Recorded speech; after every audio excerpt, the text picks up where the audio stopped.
Kasi kung ganito rin lang, ako po isa sa mga gagawa ng hakbang na bawasan po yung budget ninyo from 7 billion, now 7 billion. Sa kabila nitong kapalpakan, Sir, nabigyan pa kayo ng increase. Kumbaga, ang kakapal naman po ng mukha nyo dyan. Sorry ha. May nangyari ng anomalya, may gana pa kayong humingi ng increase. do not tell us that we are corrupt. I'm not saying you're corrupt. What I'm saying here is, meron pong mga tao dyan sa loob ng inyong organization. I'm not saying you are corrupt.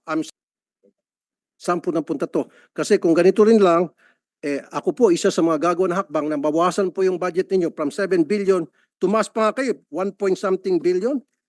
You started with 1.9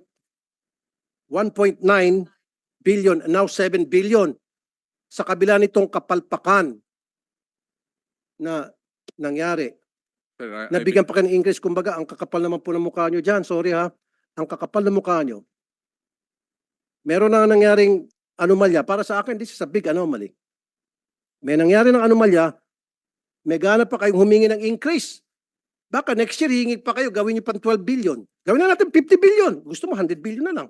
Sir, the agreement was made during the time of President Aquino, and we are just implementing the. Oo nga po, sir. Pero nandun pa sa agreement na kahit na wala kang baril, tumaas ka lang kamay, sabi mo lang MILF ka, bigyan ka ng 100,000. Nakalagay pa sa agreement na yun, show me. The agreement says that the 40,000 will be decommissioned. The number of 40,000. Sir, you're hearing me, but you're not listening to me. Tinutumbok ko po dito yung anomalya. Kasi po, di ba, pag nag-surrender yung isang MILF, na-decommission na siya, o anong patunay na siya ay member ng MILF? Ang isang patunay dyan yung baril para mabigyan siya ng cash assistance na 100,000 pesos. So therefore, pag may pupunta sa inyo dyan, nagsabi MILF, surrendery ako, nasaan yung baril mo? Alam nga ba nang pupunta sila, may daladalang batuta lang o may dalang gulok. MLF ako, ito ang armas ko, gulok. Itong 100,000, hindi man siguro ganun po, di ba? Common sense lang po yun. So malaking anomalya. Kaya nga po, kung ako dapat sa sitwasyon mo, may nasibak na, may nakulong na. Totoo yan. Kasi laki anomalya eh.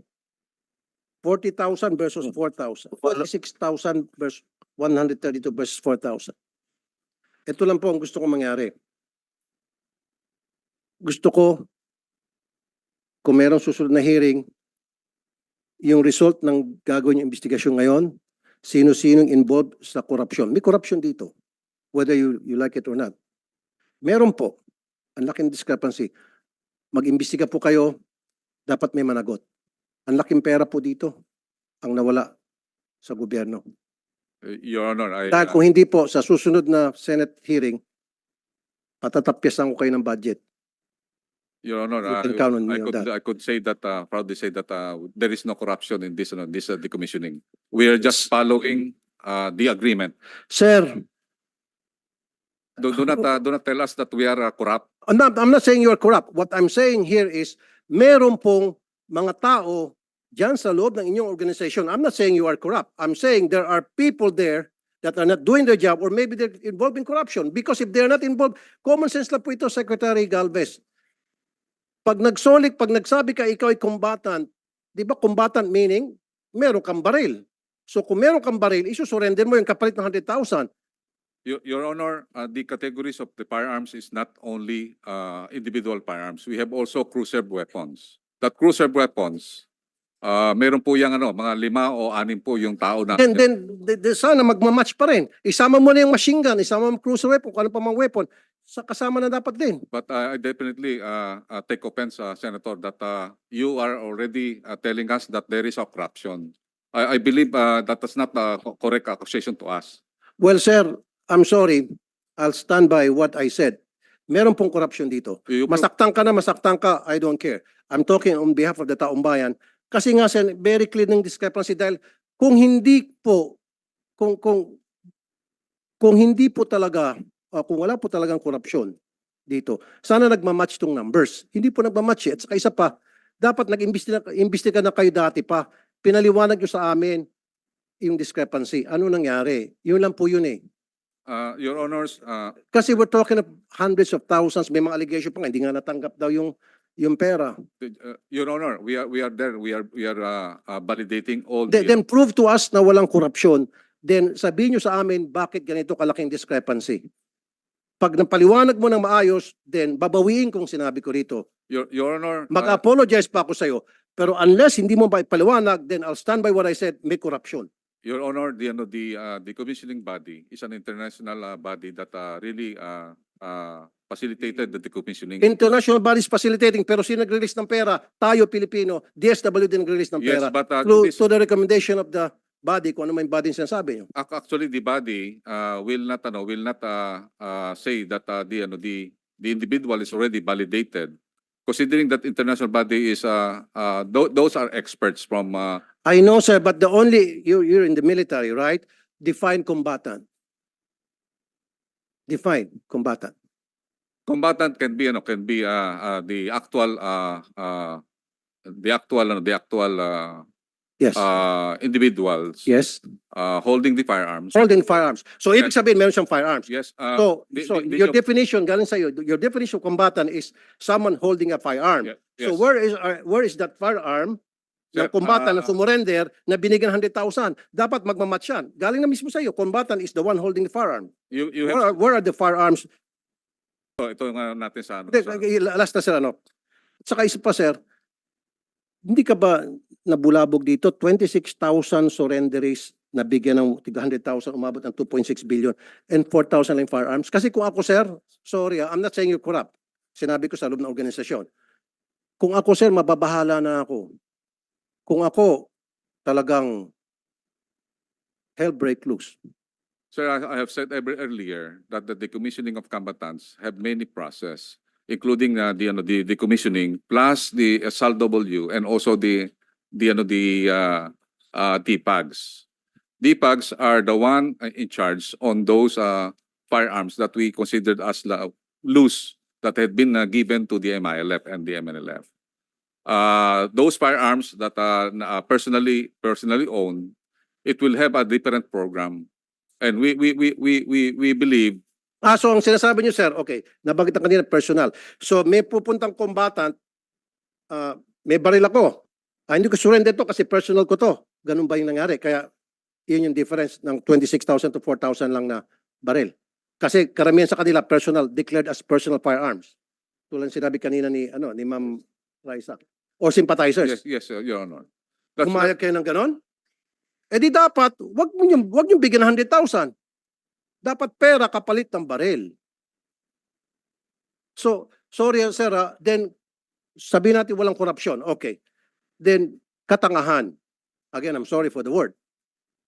Sorry for the word. Kasi, sige, tanggapin ko, yung difference is sa 26,000 sa 4,000 ay sapagkat karamihan doon ay may mga baril pero hindi sinurrender sapagkat personal use nila.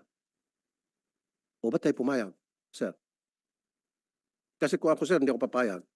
Yun lang po. Sir, mag-imbestiga po kayo, sir. I'm not saying again you're corrupt. There is corruption here. Mag-imbestiga po kayo, sir. And dapat, head should roll dito. Meron talagang kalokohan dito. Hindi mo i-admit yun, sir, pero I'll stand by what I said.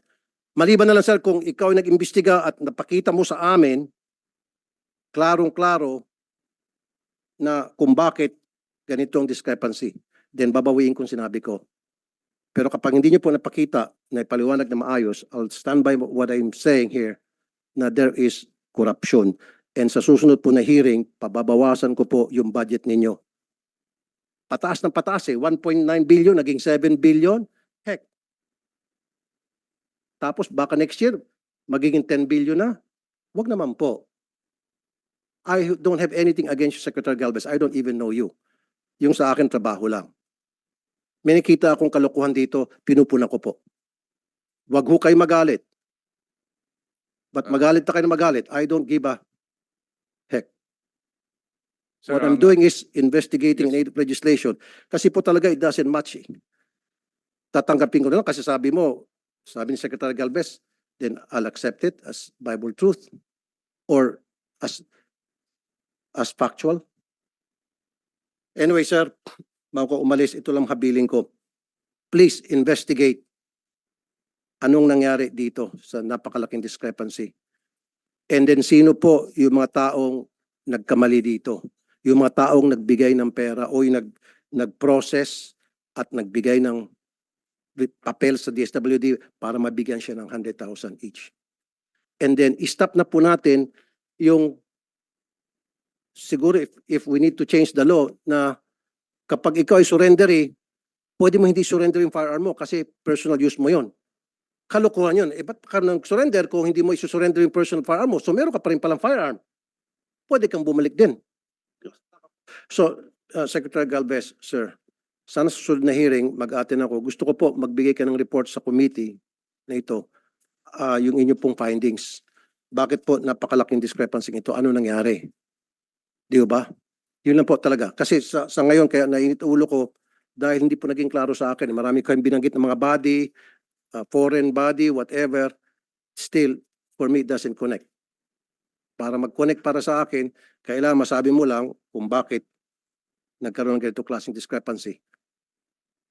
Pwede mo nang gamitin yung dahilan na lahat po yan dahil pinayagan namin na mag-surrender pero yung kanilang baril, huwag i-surrender. Yung nga sabi ni Senator Jinggoy, ba't mo pa i-declare ang surrender kung hindi mo pala i-surrender yung baril mo dahil i-declare mo na personal use? Do you agree, Secretary? Sir? Do you agree with me? I agree with you, sir. But the problem in Mindanao, Your Honors, is really the mindset of the people. There is some sort of sir, actually, nakita natin every election, nakita naman natin na meron ding mga private armed groups ang mga local officials. Kaya nga ano po namin, kaya nga po ang programa namin ginagawa ngayon in order to resolve this discrepancy is to involve the local government units, basically the governors, which we have seen a good result in Basilan, Your Honor. That Sir, walang kinalaman dito yung mga governors. Ang may problema dito, yung mga nag-process ng mga surrenderies, ng mga combatants, kung tawagin nyo kanina. Combatants, in your definition, is the one holding Yes. the firearm. yes, Tama? Your Honor, Your So, Honor. anong kinalaman po ni Governor, ni Mayor? Sir, ito po nga natin sa combatant sa MILF as an organization. Normally, kami mga military, pagka nagkakaroon po ng enkwentro, matagal po ang enkwentro. Pero yung isang baril, kunyari, meron tumumba, meron pumupulot na unarmed. So yung combatant doesn't mean na meron siyang baril. Kasi ang ano po natin, ang configuration, sir ito yun, no? Teka muna. So, pupunta sa gera yung combatant na walang baril. Pag meron tinamaan dyan na sundalo o kasama niya, akin na, ako naman.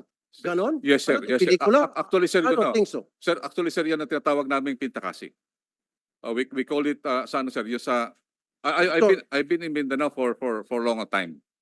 Ang ginagawa, nangyayari po, So, sir, ibig sabihin, 22,000 of these combatants ay mga pentakasi actually, sir, ganun sir ang nangyayari, sir. na nag-aantay lang na merong matumba, Yes, sir. may mamatay na kasama nila para iti-take over yung baril. Yes, sir.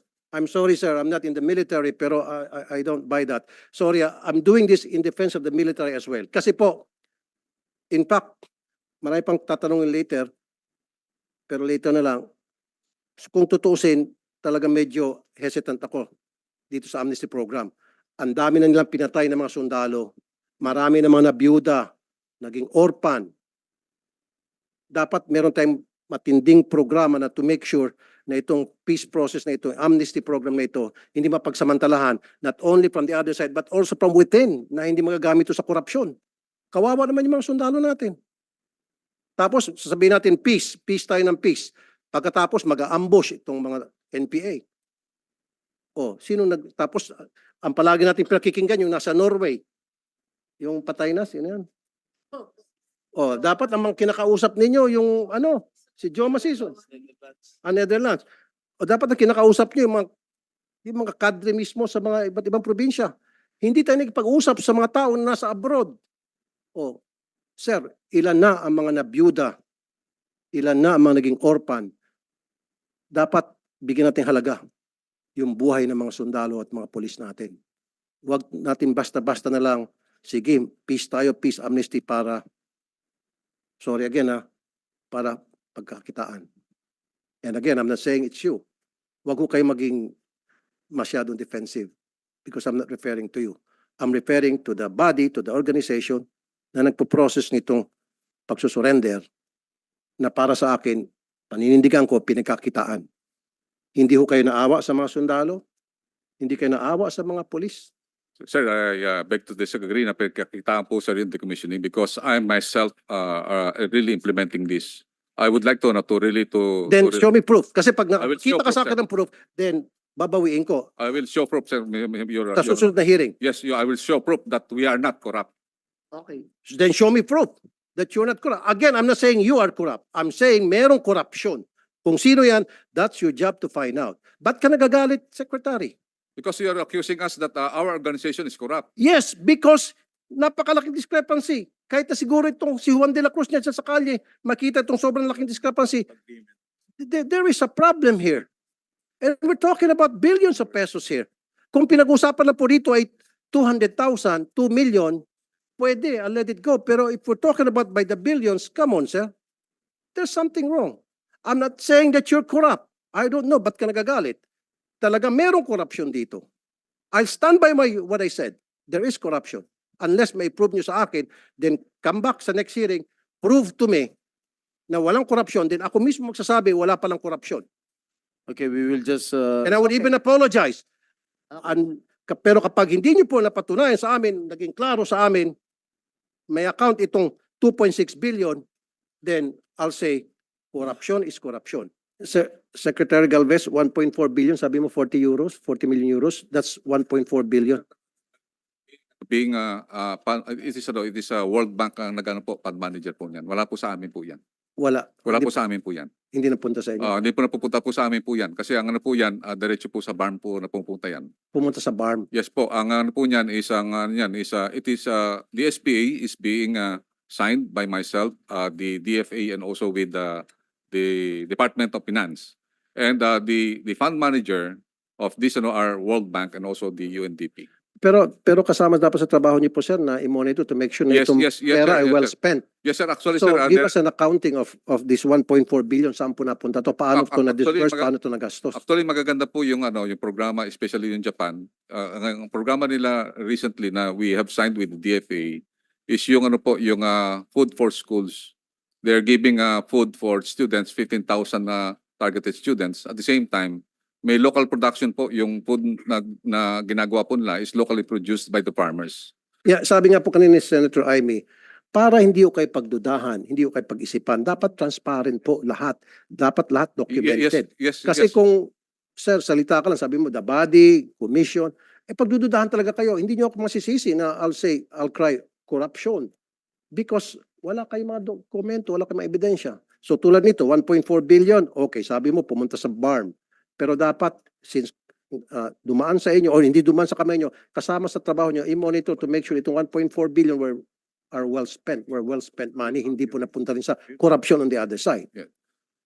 Di ba, sir? Bali po yung po yan, yung implementation po niyan is being implemented by the foreign fund managers, which is basically yung foreign fund managers are Pero dapat, sir, mag-assisting kayo. Kasi kasama po. ano alam ng mga foreign bank managers sa proseso natin, sa kultura, sa tradisyon. Actually Pero po ang sir, trust fund, di ba nasa pangalan po ng AFP? sir yung trust fund OPAP? po, yung Bangsamoro National Normalization Trust Fund is being handled by the World Bank.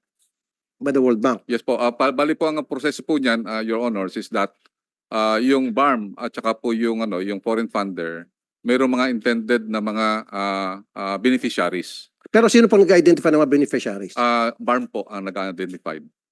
But they go through you. Kasi kayong may bali, trust fund. bali po lang po ang sa akin is para lang po sa special power of agreement para po ma-approvean po yung pondo na mai-transfer po doon sa BARM. Kaya nga, pero meron dapat talagang Meron po kami proseso na kailangan dumaan pa rin sa inyo. yes po, bali po ang Since dumaan sa inyo, dahil kasama sa trabaho ninyo na alamin to make sure na yung donation na dumarating from World Bank well spent, yung ibig sabihin. Yes sir. Actually sir, we have the validation and monitoring. Kaya nga po may mga So pakitanong lang po sa BARM paano po nagastos ng 1.4 billion? Pwede yung euros? yes sir, we will provide you this And all other donations, yes. kasi magdududa po yung tao pag hindi niyo po na-account to. Yep. Thank you, sir.